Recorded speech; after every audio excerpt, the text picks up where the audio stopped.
Hello guys, কি অবস্থা সবার? আশা করি সবাই ভালো আছো। আজকে আমরা এক্সপ্লেন করতে চলেছি 2023 সালে মুক্তি পাওয়া বাস্তব ঘটনার উপর নির্মিত দক্ষিণ কোরিয়ান মুভি পাস্ট লাইফ, যার আইএমডিবি রেট 7.6 আউট অফ 10। এই মুভিটিতে আমরা মুভির পরিচালকের জীবন কাহিনী সম্পর্কে জানতে চলেছি। মুভিতে আমরা দেখব জীবনে যত যাই হোক, পাস্ট নিয়ে পড়ে থাকা যাবে না। আর তোমরা যারা চ্যানেলে নতুন তারা অবশ্যই সাবস্ক্রাইব করে পাশে থাকবে। তো বেশি কথা না বলে আমরা সরাসরি মুভিতে চলে যাই। তো মুভির শুরুতে আমরা দুটি ছেলে মেয়েকে দেখতে পাই। তারা দুজন একই ক্লাসে পড়ে। আর মেয়েটির নাম হচ্ছে নাইয়ান এবং ছেলেটির নাম সান। তখন আমরা দেখতে পাই নাইয়ান আজকে খুব চিন্তিত, কারণ সে ক্লাসে সেকেন্ড হয়েছে। আর প্রথম হয়েছে সেই ছেলেটি সান। আর তখন সান নাইয়ানকে জানায়, আমি প্রথম হলেও তুমি আমার চাইতে বেশি মেধাবী। তখন আমরা জানতে পারি তারা দুজন একই এলাকায় থাকে, আর যার ফলে তারা একসাথে স্কুলে যেত এবং সেখান থেকে আসতো এবং একে অপরকে অনেক পছন্দ করত। তারপর একদিন নাইয়ান যখন বাসায় আসে, তখন তার মা জানায় তারা দক্ষিণ কোরিয়া থেকে কানাডায় যাচ্ছিল। তাই তার মা বলে, তোমার নাম পরিবর্তন করা উচিত, কারণ কানাডায় তো আর তোমার এই নাম ব্যবহার করতে পারবে না। আর তখন নাইয়ান বলে, এখন থেকে আমার নাম মুন। আর তার মারও এই নামটি অনেক পছন্দ হয়। আর তারপর থেকে নাইয়ানের নাম মুন হয়ে যায়। আর রাতে নাইয়ান তার মাকে বলে, ক্লাসে একটা ছেলে আছে সান, আর আমি তাকে অনেক পছন্দ করি, আর আমি বড় হয়ে তাকেই বিয়ে করব। তখন মুনের মা এইসব বিষয় নিয়ে কোনো কিছু চিন্তা করে না, কারণ মুন এখনো অনেক ছোট। তবে সে চিন্তা করে এর পরের সপ্তাহে সে তার মেয়ে এবং সানকে নিয়ে ঘুরতে যাবে। তার পরের রবিবারে মুনের মা মুন এবং সানকে নিয়ে একটি পার্কে যায়। তারপর আমরা দেখি মুন এবং সান সেখানে অনেক খেলাধুলা করে। তবে তখন মুনের মা সানকে বলে, আমরা খুব দ্রুত কানাডায় শিফট হয়ে যাচ্ছি।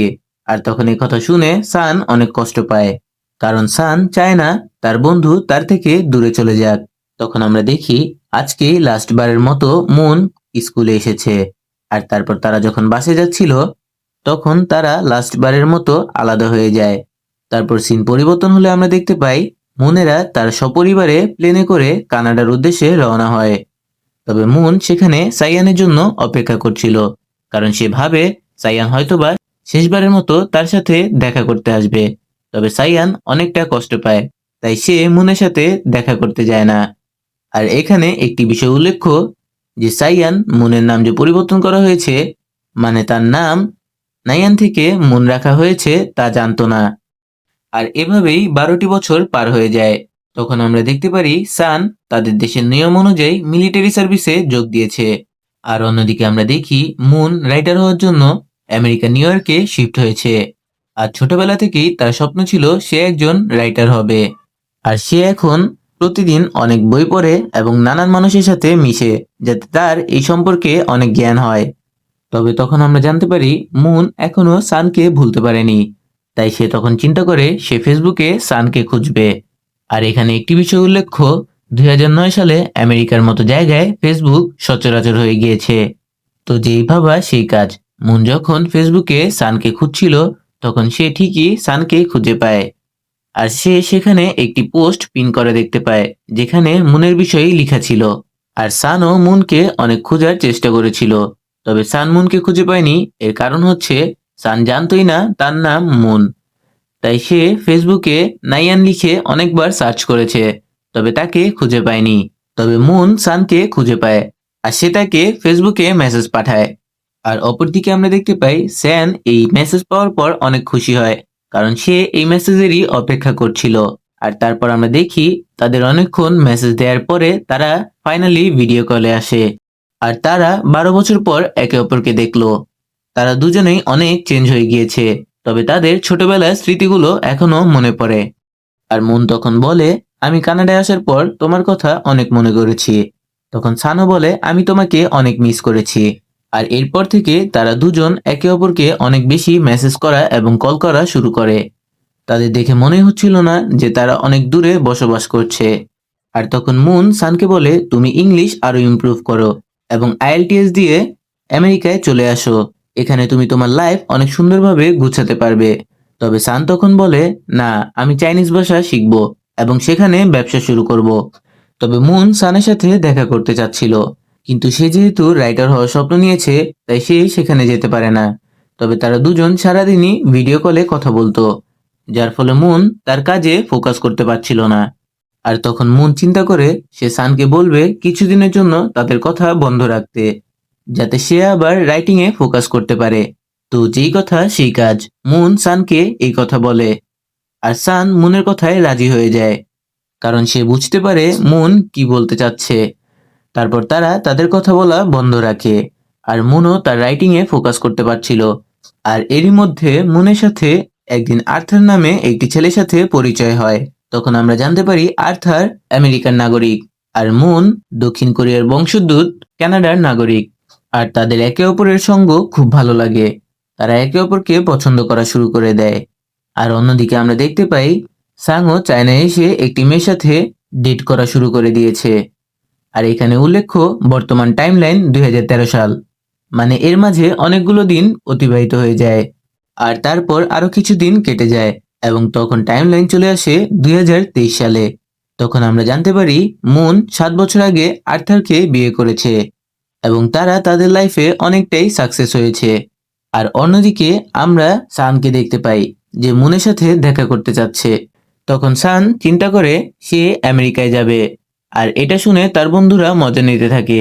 তারা বলে 24 বছর আগে পরিচয় হওয়া একটি মেয়ের সাথে দেখা করতে এত দূরে যাবে। তবে সান মুনকে মেসেজ করে বলে সে একটি জরুরি কাজে সেখানে আসছে। আর এর আগেও সান মুনকে অনেকবার মেসেজ করেছে, তবে মুন তার লাইফে ব্যস্ত হওয়ায় সে এই মেসেজগুলো তেমনভাবে খেয়াল করেনি। তারপর মুন তার হাজবেন্ড আর্থারকে বলে তার একটি বন্ধু দক্ষিণ কোরিয়া থেকে তার সাথে দেখা করতে নিউ ইয়র্কে আসবে। আর সেখানে উল্লেখ্য আর্থার আগে থেকেই সানের বিষয় জানতো, কারণ মুন সে বিষয়ে তাকে অনেকবার বলেছে। আর অন্যদিকে আমরা দেখি সান নিউ ইয়র্কে চলে আসে, আর তাকে নেয়ার জন্য মুন সেখানে আসে এবং এত বছর পর সানকে সেখানে দেখে মুন তাকে জড়িয়ে ধরে এবং সানও তাকে জড়িয়ে ধরে। তারপর তারা দুজন একসাথে হয়ে পুরো শহর ঘুরতে থাকে। আর তখন সান মুনকে বলে আমি আমার গার্লফ্রেন্ডের সাথে ব্রেকআপ করে নিয়েছি। তখন মুন জানায় সে আর্থারকে বিয়ে করে ফেলেছে। আর তারপর মুন যখন বাসায় আসে তখন সে আর্থারকে বলে সান শুধুমাত্র আমার সাথে দেখা করার জন্যই নিউ ইয়র্কে এসেছে, তার এখানে কোনো কাজ নেই, কারণ মুন চায় না সানের বিষয়ে তাদের মধ্যে কোনো ঝামেলা হোক।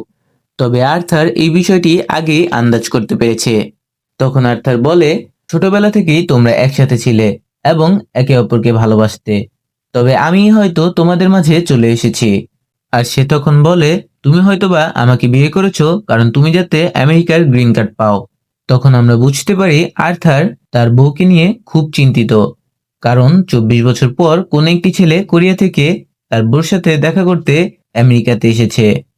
তখন মুন আর্থারকে বুঝায় আমার আগের লাইফটা যেমনই ছিল, তবে আমি এখন তোমাকে ভালোবাসি, আর সাং এখন শুধু আমার বন্ধু।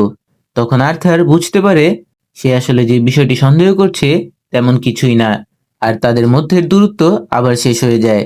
এর পরের দিন মুন আবার সানের সাথে দেখা করতে আসে, আর তারা আমেরিকার রাস্তাঘাট আবার ঘোরা শুরু করে এবং অনেকগুলো ছবি তুলে। তখন মুন তার বিয়ের ছবি দেখায়। এভাবেই তাদের সারাদিন পার হয়ে যায়। আর রাতে মুন সানকে তাদের বাসায় নিয়ে আসে। আর আর্থার সানের বিষয় শুনলেও সানকে কখনো দেখেনি, এই প্রথম তাদের দেখা হয়।